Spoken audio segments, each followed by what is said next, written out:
Assalamualaikum warahmatullahi wabarakatuh. Sampurasun Kang Teteh. Berjumpa kembali bersama saya Tiara Nividia. Selama beberapa menit ke depan akan menemani Kang Teteh dalam program Bewara SMTV. Satlantas Polresta Cirebon, Jawa Barat merazia kendaraan yang menggunakan knalpot bising di jalur Pantura lantaran kerap mengganggu masyarakat dan membuat bising. Dalam razia ini, petugas mengamankan sebanyak 103 motor dengan knalpot bising berupa tindakan penilangan. Razia knalpot bising ini digelar petugas Satlantas Polresta Cirebon di ruas Pantura Weruh, Kabupaten Cirebon, Jawa Barat pada Rabu sore. Kendaraan yang kedapatan menggunakan knalpot bising langsung diarahkan ke halaman Mapolsek Weruh untuk dilakukan penindakan tilang di tempat. Tak hanya itu, petugas yang ditempatkan di beberapa titik kawasan Pantura Weruh ini juga menghadang sejumlah kendaraan motor dengan knalpot bising. Bahkan, ada juga sejumlah pengendara motor yang berusaha menghindar saat melihat adanya petugas. Ia berusaha bersembunyi di belakang truk besar, namun petugas yang membuntutinya langsung menyetop kendaraan tersebut. Sementara itu, razia kendaraan knalpot bising ini dilakukan petugas karena banyaknya keluhan dari masyarakat perihal semakin banyaknya kendaraan dengan knalpot bising yang dianggap mengganggu dengan suaranya yang sering memekakkan telinga. Dalam razia selama kurang lebih 2 jam, petugas mendapati 103 kendaraan knalpot bising dan langsung dilakukan penilangan. Kita sore hari ini, kita dari Polres Cirebon, gabungan dengan Propam, Intel, Gubernur Sabara, melaksanakan razia knalpot bising, di mana sudah banyak sekali aduan-aduan yang masuk ke kami, baik melalui medsos, Instagram, kemudian WA, Facebook. Bahwasanya masyarakat Cirebon ini sangat kesal sekali dengan Bapak Kapolres untuk merazia kendaraan roda 2 dengan sasaran khusus, sasaran tunggal, yaitu knalpot bising. Hasilnya bagaimana? Hasilnya tadi kita dapatkan sekitar 103 kendaraan roda 2 yang terindikasi knalpot bising. Kegiatan ini kita laksanakan juga tidak hanya hari ini, namun inginkan continue. Nanti ke depan, ke depannya kita akan laksanakan tiap hari dengan waktu alokasi yang berbeda untuk penindakan knalpot bising. Polisi mengimbau kepada masyarakat agar tidak menggunakan knalpot bising dan segera mengganti knalpot bising dengan knalpot standar, sehingga tidak mengganggu dengan suaranya yang bising. Dari Cirebon, Jawa Barat, Udin Pepeh melaporkan.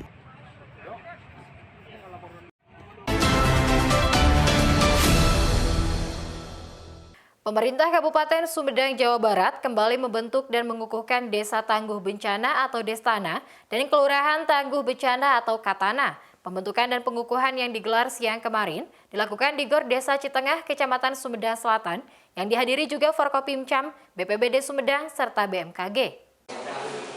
Salawat dan salam semoga Bupati Sumedang, Jawa Barat siang kemarin menghadiri pembentukan dan pengukuhan Desa Tangguh Bencana atau Destana dan Kelurahan Tangguh Bencana atau Katana. Bupati hadir bersama Forkopimcam Sumedang Selatan, BPBD Sumedang, serta perwakilan dari BMKG. Dalam kegiatan tersebut, Bupati langsung melakukan pengukuhan Destana Citengah dan Katana Kelurahan Kota Kulon yang berada di wilayah Kecamatan Sumedang Selatan. Menurut Bupati, Destana dan Katana akan dibentuk di seluruh desa dan kelurahan yang ada di Sumedang. Hal tersebut dilakukan sebagai upaya pemerintah Kabupaten Sumedang dalam mencegah dan menanggulangi bencana di tingkat desa serta kelurahan. Meski Sumedang memiliki alam yang indah dan berbukit, Sumedang masuk dalam kategori rawan bencana hingga perlu adanya antisipasi. Setelah dibentuk, sekarang dilatih, termasuk ada simulasinya, ada gali poskonya, bagaimana bisa mencegah dini, lapor dini, dan melakukan deteksi dini serta early warning system berkaitan dengan penanganan bencana. Inilah ikhtiar kami untuk mengurangi bencana dan mencegah bencana di Sumedang sehingga tidak meluas, tidak menimbulkan korban jiwa. Bagaimana melibatkan seluruh komponen, ada desa tangguh bencana yang melibatkan berbagai komponen masyarakat termasuk relawan di dalamnya. Dalam kegiatan tersebut, Bupati berkesempatan melihat langsung comment center mini milik pemerintah Desa Citengah yang diberi nama Puser Parentah Mini. Menurut Kades Citengah, Comment Center Mini yang sudah berdiri sejak 2 bulan lalu, awalnya dari pendataan Sustainable Development Goals atau SDGs. Namun karena sudah bekerja sama dengan BMKG, Desa Citengah dapat memonitor perakiraan cuaca yang akan datang dan dapat segera diumumkan ke tempat wisata, bila mana potensi hujan lebat dan mendeteksi potensi bencana. Karena kalau orang-orang secara langsung kan susah dan tempat wisata di sini kan berjauhan. Tapi dengan ada dari kerjasama dengan BPBD ini, ya kami bisa mendeteksi kira-kira curah hujan mau bagaimana, apa tinggi atau sedang, itu kami langsung sharekan agar nanti setiap pelaku wisata bisa meworong-worongkan pada para pengunjungnya agar berhati-hati gitu. Nanti bisa mendeteksi resiko bencana ya Pak? Iya, gitu ya. Dari Sumedang, Jawa Barat, Usep Adiwihanda melaporkan.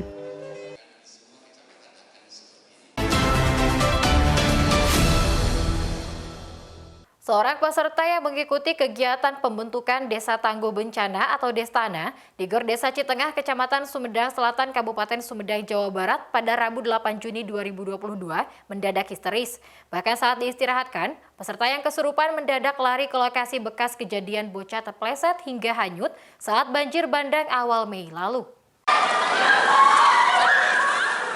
Peserta pembentukan Desa Tangguh Bencana atau Destana di Gor Desa Citengah, Kecamatan Sumedang Selatan, Kabupaten Sumedang, Jawa Barat, pada Rabu 8 Juni 2022, heboh dengan adanya seorang peserta yang mendadak jatuh dari kursi hingga menangis histeris. Diduga, peserta tersebut mengalami kesurupan saat mendengarkan pemaparan materi dari BMKG usai Destana dikukuhkan Bupati Sumedang. Sejumlah peserta lainnya berusaha menolong dan memberikan air minum kepada peserta yang kesurupan. Peserta tersebut merupakan Imas Masito yang juga sebagai Ketua RT 2 RW 3 Dusun Cijolang, Desa Citengah. Menurut Wakil Ketua BPBD Citengah, awal mula kehebohan terjadi saat adanya suara perempuan bernyanyi dari speaker hingga terkontrol mixer. Para peserta langsung diingatkan untuk tidak melamun. Namun saat terdengar suara dentuman gong, peserta jatuh dari kursi hingga menangis histeris. Setelah sempat diistirahatkan, peserta kesurupan lari keluar menuju arah belakang desa. Peserta yang kesurupan kembali histeris di lokasi bekas kejadian bocah terpleset hingga hanyut saat banjir bandang yang terjadi awal Mei lalu. Pas ada terdengar gong, jatuh, masuk gitu kan. Tadi sempat lari ke... Nah, pas lari pengen kemana kita ikutin. Ternyata dia mau ke sana, mau turun, mau apa keinginannya, mau baju sama sepatunya. Dia kan bilang panggil mama-mama sama papahnya gitu kan. Ada juga mau loncat untuk dihalangi oleh anggota tadi. Jadi di sana bekas lokasi apa sih Pak? Nah itu peristiwa waktu kemarin terjadi musibah yang terpeleset anak kecil yang bernama Aira itu warga Indramayu. Gitu. Sementara menurut soundman kegiatan, kejadian tersebut baru pertama dialaminya. Apalagi kedua mic yang terhubung ke mixer sudah dilakukan pengecekan tanpa adanya seorang pun peserta di aula yang tengah bernyanyi. Tadi ada suara-suara yang nyanyi itu dari mana Pak? Ya ada kemungkinan yang tempat ini. Tapi masuk ke sound itu suaranya gimana? Pernah terjadi emang sering di sini? Baru kali ini. Saat itu juga, peserta yang kesurupan diistirahatkan kembali di ruangan kantor desa dan berencana memanggil orang pintar untuk menyembuhkan dari kesurupan. Sementara menjelang sore hari, diketahui suara perempuan bernyanyi berasal dari seorang anak di wilayah tersebut yang berlatih bernyanyi, namun Bluetooth-nya terkoneksi otomatis dengan speaker di Gor Desa. Dari Sumedang, Jawa Barat, Usep Adiwihanda melaporkan.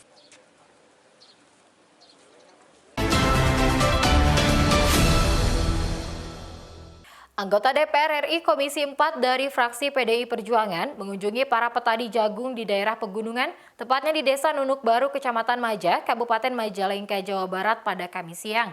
Selain menampung aspirasi dari masyarakat, anggota DPR RI juga memberikan bantuan bibit bawang putih sebanyak 9 ton kepada para petani jagung. Para petani yang berada di Desa Nunuk Baru, Kecamatan Maja, Kabupaten Majalengka, Jawa Barat, mayoritas bercocok tanam jagung dan juga cabai. Anggota DPR RI Komisi 4 dari fraksi PDI Perjuangan dalam hal ini mengunjungi para petani jagung di daerah pegunungan, tepatnya di Desa Nunuk Baru tersebut. Pada Kamis siang, selain menampung aspirasi dari masyarakat, anggota DPR RI juga memberikan bantuan bibit bawang putih sebanyak 9 ton kepada para petani jagung. Sutrisno, anggota DPR RI, turun langsung ke lahan pertanian dan bercocok tanam dengan bibit bawang putih, yang diharapkan agar masyarakat Majalengka mengurangi pembelian bawang putih impor. Sementara kehadiran bantuan dari DPR RI Komisi 4 ini, para petani merasa senang karena baru pertama kalinya merasakan adanya bantuan dari pemerintah. Jagung bisa ditumpang sari dengan cabai rawit, apalagi bawang putih maupun bawang merah. Kenapa nunuk itu tidak bisa dipisahkan dengan cabai rawit? Kenapa? Ketika harga seperti ini, di atas 100 kan banyak duit di petani.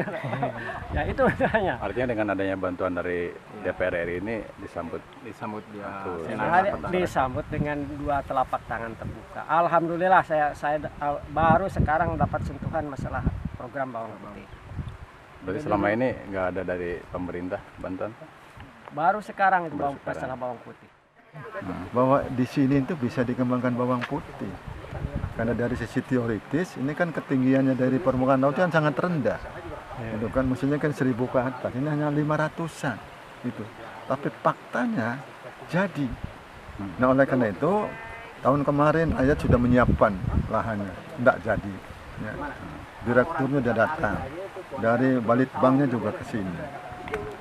Rekomendasi dari Balitbang tidak memenuhi syarat. Ya tetap saya berjuang terus karena faktanya jadi. Ya. Yang membuat itu semua itu apakah karena bibit lokalnya? Ya, maka kita akan coba dengan bibit yang lain. Terus jadinya tanaman bawang di sini itu kan hanya ilmu katon menanamnya, gitu kan? Saya inginkan dengan teknologi yang benar, bagaimana hasilnya? Adapun menurut Sutrisno, meski kawasan Desa Nunuk berada di ketinggian 500 Mbps, yang seharusnya berada di 1000 Mbps dari segi teori, untuk menanam bawang putih ini lebih rendah. Namun dirinya optimis bahwa desa tersebut akan menjadi desa pengembangan untuk menanam bawang putih. Selain itu, tanaman bawang putih juga bisa tumpang sari dengan tanaman jagung. Dari Majalengka, Jawa Barat, Udin Pepe melaporkan.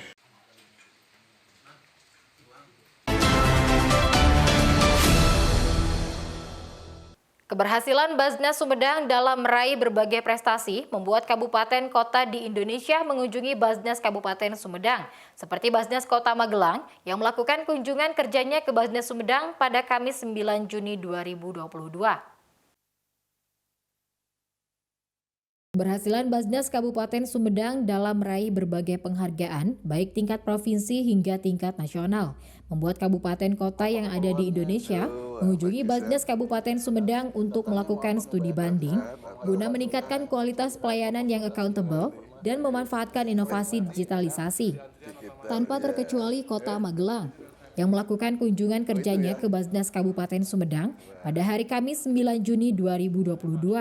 Kedatangan rombongan Basnas Kota Magelang yang didampingi oleh Wakil Wali Kota Magelang disambut oleh Ketua dan jajaran pengurus Basnas Kabupaten Sumedang. Kedatangan rombongan Basnas Kota Magelang beserta Wakil Wali Kotanya ini tiada lain untuk meniru kemajuan dan keberhasilan Basnas Kabupaten Sumedang dalam mengelola zakat, infak, dan sedekah. Diakui Wakil Wali Kota Magelang bahwa Basnas Sumedang sudah terkenal dan menjadi favorit untuk dikunjungi. Ini digitalisasinya ini loh, wah ini sudah kelihatan bukti nyata, bisa dilihat secara langsung bahwa perkembangan penerimaan zakat mal maupun penasarufannya juga lain-lainnya itu terpampang kelihatan. Ini yang menonjol dibandingkan Basnas yang lain. Mudah-mudahan ini bisa ditiru oleh seluruh Basnas di Indonesia. Basnas Kota Magelang sangat tertarik dengan sistem pengelolaan zakat, infak, sedekah Basnas Kabupaten Sumedang yang accountable dan juga memanfaatkan teknologi digitalisasi. Ditambah, Basnas Sumedang sudah memiliki comment center yang megah dan sudah memenuhi standar. Selain itu, dalam penataan kantor dan pemanfaatan e-office-nya akan diadopsi oleh Basnas Kota Magelang. apresiasi mendapatkan award ya Sumedang ini dari sisi pengelolaan kelembagaan begitu. Setelah kita datang sini menyaksikan sendiri ternyata faktanya betul begitu. Jadi dari sisi penataan baik kantor ataupun sistem e-office ini betul-betul bagus sekali dan kita berkeinginan untuk bisa mengadopsi ya kita kaji terap begitu dan insya Allah kita akan menerapkan apa yang dilakukan di sini diterapkan di sini akan diterapkan di sana sesuai dengan kemampuannya tentunya dan sungguh ini bisa meningkatkan kepercayaan masyarakat ya trust untuk bisa lebih percaya baik dari sisi muzaki ataupun mustahik. Diakui oleh Ketua Basnas Kabupaten Sumedang bahwa Basnas Sumedang sering menerima tamu dari berbagai kabupaten kota dan provinsi se-Indonesia untuk melaksanakan kunjungan kerja ke Basnas Sumedang. Keberhasilan Basnas Sumedang tidak lepas dari kerjasama dengan pemerintah daerah yang selalu berkolaborasi dan memberikan bimbingan. Jadwal begitu padat, kemarin kita baru kedatangan dari Kabupaten Musirawas, kemudian dari Jombang, minggu depan juga sudah ada jadwal dari hari Selasa dari Bogor, kemudian hari Kamis dari Karawang, dan tentunya ini merupakan kebanggaan bagi kita semua, Kabupaten Sumedang, khususnya Basnas Kota Sumedang menjadi daerah yang menjadikan tempat studi banding bagi pengelola zakat, infak, dan sedekah di Indonesia ini. Ini tentunya kebanggaan dan apresiasi buat masyarakat Sumedang. Tentunya mudah-mudahan lembaga yang kami pimpin hari ini betul-betul menjadi lembaga yang sangat bermanfaat untuk masyarakat. Dari Sumedang, Jawa Barat, Ipa Sopiana melaporkan.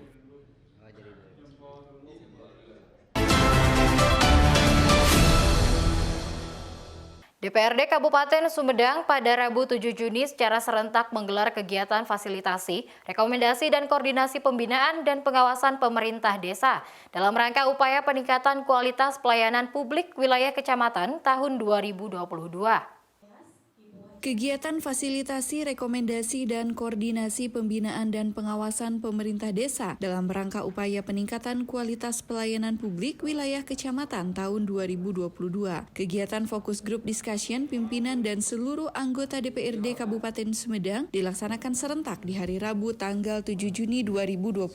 Bertempat di Aula Kecamatan Ganeas, diskusi dibuka langsung oleh Camat Ganeas Herman Suwandi. Hadir dalam kesempatan tersebut Ketua DPRD Kabupaten Sumedang Irwan Saputra, anggota DPRD Haji Mulya Suryadi, Anissa Hoeriah, dan Dadi Sopandi, beserta para peserta FGD yakni Kepala Desa dan Perangkat Desa di seluruh Kecamatan Ganeas. Mengawali diskusi pemaparan materi dari SKPD hadir Kabid Pelayanan Perizinan DPM PTSP Nang Lukman Hakim yang memaparkan materi terkait mudahnya memproses izin usaha bagi UMKM, inovasi pelayanan penyelenggaraan perizinan di Kabupaten Sumedang, dan juga target untuk pendaftaran NIB, perkembangan data usaha lewat NIB, dan juga penjelasan IMB menjadi PBG. Narasumber anggota DPRD yang pertama memaparkan materi yakni Haji Mulya Suryadi mengenai upaya peningkatan kualitas pelayanan publik di wilayah Kecamatan Ganeas. Adapun yang dijelaskan ruang lingkup materi mengenai latar belakang pelayanan publik, penjelasan pelayanan publik, ruang lingkup pelayanan publik, keluhan pelayanan publik bisa dicoba melalui WA Kepo atau WhatsApp Kebutuhan Informasi dan Pelayanan Online. Narasumber selanjutnya anggota DPRD Kabupaten Sumedang Dadi Sopandi menyampaikan materi terkait pelayanan administrasi terpadu kecamatan atau PATEN. Narasumber selanjutnya anggota DPRD Anissa Hoeriah memaparkan materi terkait upaya peningkatan kualitas pelayanan publik dengan melayani profesional dan ikhlas, prinsip pelayanan publik, asas pelayanan publik, dan juga pengawasan pelayanan publik. Narasumber yang terakhir yaitu Ketua DPRD Kabupaten Sumedang Irwan Saputra menyampaikan bagaimana menyelesaikan permasalahan pelayanan publik dengan cerdas. Dibutuhkan pemimpin yang tidak hanya pintar tetapi harus bisa cerdas terutama dalam menyikapi menghadapi permasalahan pelayanan publik agar sosialisasi program pemerintah bisa berjalan lancar, dan itu merupakan salah satu upaya untuk peningkatan kualitas pelayanan publik yang berkualitas. Adapun masyarakat berharap dalam optimalisasi pelayanan publik, berharap MPP tidak hanya di tingkat kabupaten, tetapi mall pelayanan publik juga bisa hadir di kecamatan maupun di desa. DPM PTSP mengatakan saat ini sedang dikembangkan MPP digital yang nantinya akan bisa diakses dimanapun dan kapanpun. Sesuai dengan apa yang saya sampaikan tadi kaitan dengan masalah seorang pemimpin yang cerdas, ya artinya seorang pemimpin yang mampu untuk membaca kekuatan atau kelebihan yang dimiliki di lingkungan di mana dia menjadi seorang pemimpin. Nah, kaitan dengan masalah perizinan yang menjadi tema kita pada kegiatan FGD pada hari ini, ya tentu, karena memang berpesertanya ini kan hampir rata-rata aparatur desa, ya, kepala desa beserta seluruh perangkatnya, sehingga kita mengarahkan jadilah sebagai seorang pemimpin yang cerdas, yang mampu membaca dan memanfaatkan kekuatan yang ada di desanya. Ya, ini tentunya menjadi PR kita ya, bersama-sama untuk dibahas nanti dengan pemerintah daerah. Mungkin biasanya orang mengenal mall ini kan dalam artian yang luas, yang megah ya. Memang tadi ada masukan dari beberapa rekan-rekan kepala desa agar pelayanan ini artinya tempatnya itu berada di lingkup di desa yang bersangkutan dengan tujuan atau maksud agar pelayanan optimal itu dapat dilakukan. Insya Allah ini akan kita bahas, tapi bentuknya nanti bukan mall mungkin ya, tapi fasilitas yang ada, yang kurang, yang tidak dimiliki oleh pemerintahan desa, ini akan kita penuhi secara bertahap. Tim Liputan Humas DPRD Kabupaten Sumedang mengabarkan. Pada hari Kamis 9 Juni 2022, DPRD Kabupaten Sumedang melaksanakan rapat paripurna dalam rangka pengambilan keputusan atas Raperda Dana Cadangan dan jawaban Bupati atas pandangan umum fraksi-fraksi DPRD mengenai Raperda tentang LPP APBD tahun 2021. Rapat paripurna DPRD dalam rangka pengambilan keputusan atas Raperda Dana Cadangan pemilihan Bupati dan Wakil Bupati Sumedang tahun 2024.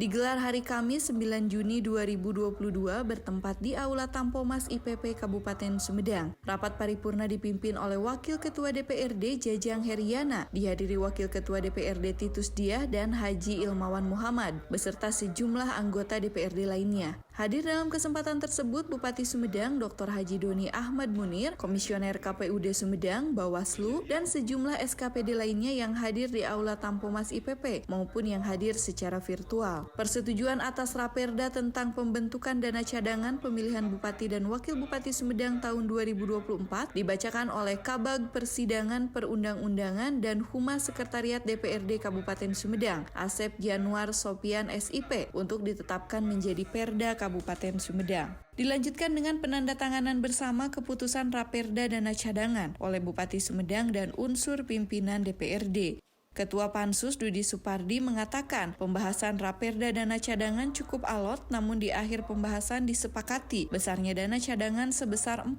miliar dengan rincian APBD perubahan tahun anggaran 2022 sejumlah 15 miliar, APBD tahun anggaran 2023 sejumlah 15 miliar, dan pada APBD perubahan tahun anggaran 2023 sebanyak 10 miliar. Raperda Dana Cadangan merupakan jaminan bagi pemerintah Kabupaten Sumedang untuk pemilihan kepala daerah tahun 2024 berjalan dengan sukses. Semoga Raperda yang ditetapkan menjadi pendorong untuk kemajuan Kabupaten Sumedang menjadi lebih baik. Alhamdulillah hari ini Pansus sudah menyelesaikan tugasnya melalui pembahasan yang sangat panjang dan sangat alot karena menyangkut besaran anggaran pilkada, sehingga ini perlu dipikirkan secara matang. Oleh karena itu mungkin saya merasakan bahwa ini pansus yang paling alot dibanding pansus-pansus yang lain yang pernah saya ikuti. Alhamdulillah berkat kerjasama kami di pansus bisa berakhir dan sudah diputuskan tadi seperti apa yang disampaikan dalam laporan, bahwa untuk dana cadangan dicadangkan 40 miliar. Nah, yang ini kan namanya dana cadangan. Dana cadangan itu adalah dana untuk tabungan untuk kebutuhan total. Jadi kebutuhan totalnya belum terprediksi karena harus dihitung secara detail, tapi kita sudah menabung sebesar 40 miliar. Nah, nanti kebutuhan kekurangannya akan dibahas di dalam APBD berjalan. Gitu. Itu yang pada intinya. Sehingga dengan demikian keseriusan Pemda Sumedang bersama DPRD ini sudah tergambarkan di dalam pansus ini. Kita sudah menabung sebesar 40 miliar yang dialokasikan 15 miliar dari perubahan APBD 2022, 15 miliar dari murni 2023, dan 10 miliar dari perubahan 2023. Dan kekurangannya akan kita penuhi di dalam pembahasan anggaran melalui panitia anggaran. Tim Liputan Humas DPRD Kabupaten Sumedang mengabarkan. Akang Teteh, demikian Bewara SMTV untuk hari ini. Tetap saksikan Bewara SMTV setiap hari Senin sampai dengan Sabtu di jam yang sama, dan Bewara sepekan di hari Minggu. Saya Tiarani Vidya beserta tim redaksi SMTV pamit undur diri. Terima kasih. Wassalamualaikum warahmatullahi wabarakatuh.